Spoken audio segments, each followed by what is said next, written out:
This lesson happened before. The work done by developer Paga Hill Development Company to allocate land for Paga Hill settlers has left gardens and homes destroyed. Residents there, including relocated settlers, could not prevent the soil erosion and landslip last night and early this morning. This company come, grade him this lobby go, na background him stop long him rain come na. Okata stone wasan him come na karma meria blomi plan place blomi plan now him. Direct him where I come along wrong side, where road is stop long end. This land me cost for company affect him all gonna standing now. Leader Sep Peter Ball says the developer must step in and play its responsibilities, which has cost valuable properties and life support projects ruined. Okata pamgen na tapi we planning me okata etem karim go down okata na.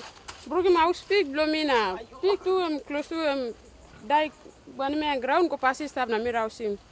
Sep Peter, who has lived there for over 30 years, said nothing has happened in the past prior to the purchase of the piece of land to resettle the Paga Hill residents.